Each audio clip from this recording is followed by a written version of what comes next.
Ready 3, 2, 1 start. उपाध्यक्ष महोदय, यह जो बिल हमारे सामने है वह जिस रूप में हमारे सामने लाया गया है उससे यह मालूम नहीं होता है कि जो बुराइयां पिछले आम चुनावों में देखी गई उनका कोई हल निकले और सक्रिय रूप से चुनाव कराने की कोई एक योजना बन सके विराम। ऐसा हमें मालूम नहीं होता विराम। इसलिए कई बुराइयां जो पिछले आम चुनावों में हमारे सामने आई है उनको दूर करने का कोई प्रयत्न नहीं किया गया विराम।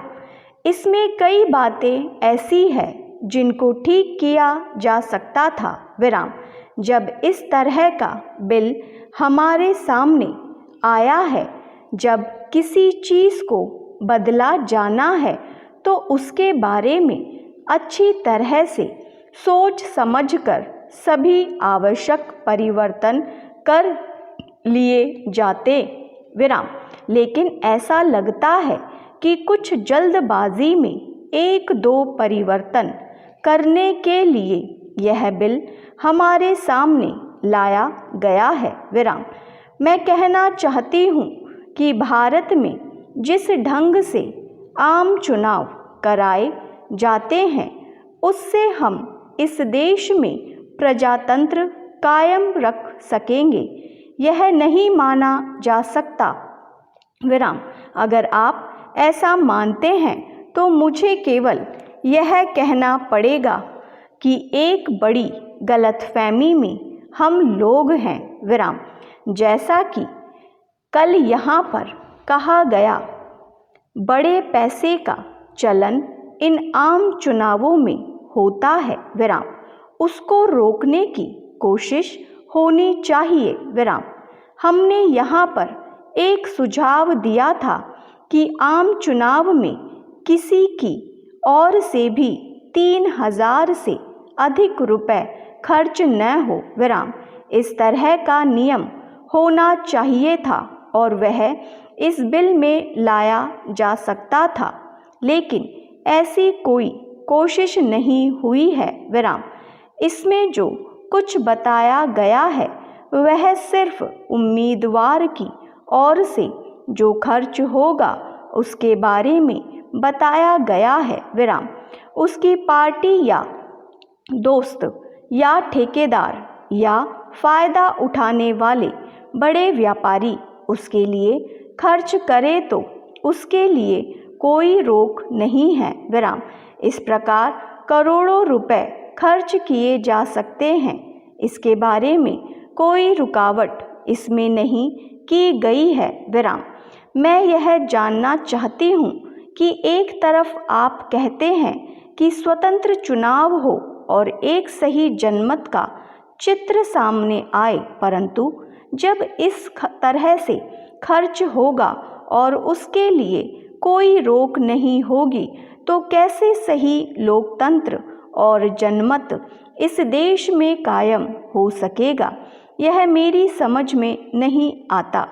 बड़े बड़े उद्योगपति टिकट पाते हैं, बड़े बड़े उद्योगपति और राजा महाराजा जैसे लोग लोकसभा में आकर देश के भविष्य का फैसला करेंगे तो फिर इस देश का अनर्थ ही होने वाला है और कुछ नहीं हो सकता विराम।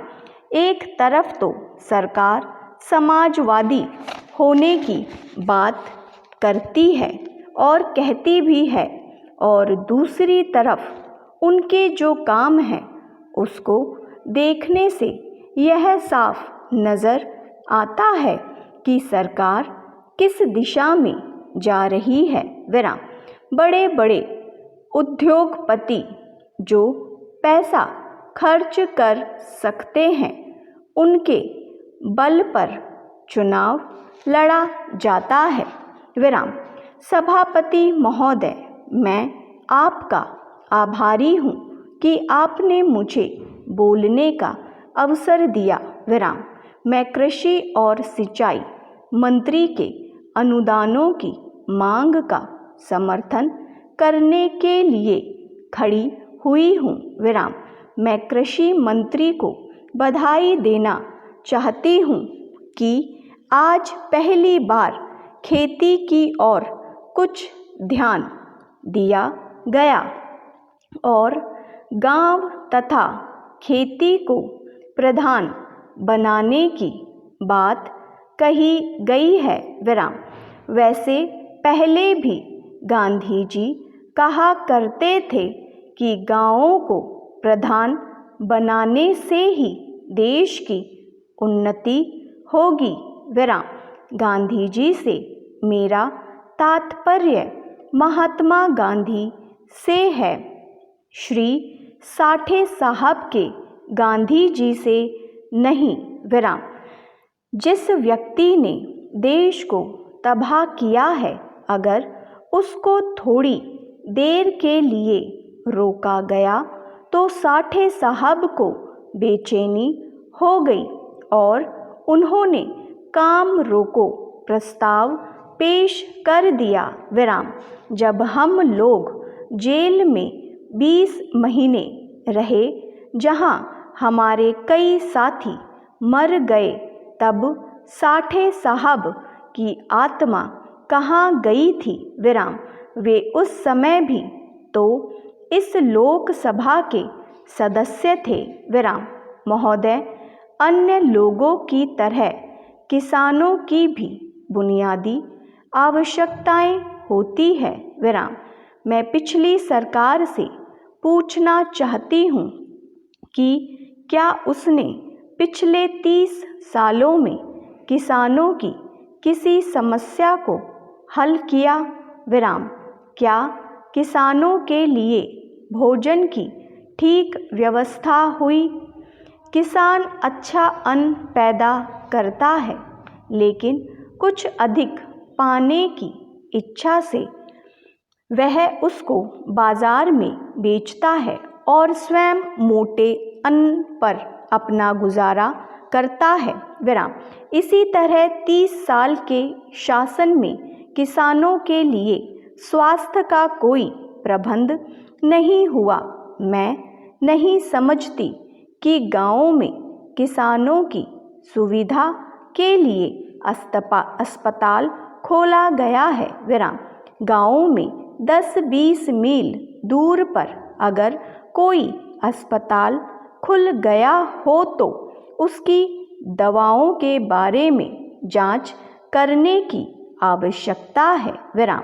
जब तक हम किसानों को शिक्षित नहीं करेंगे, तब तक देश की प्रगति नहीं हो सकेगी, विराम।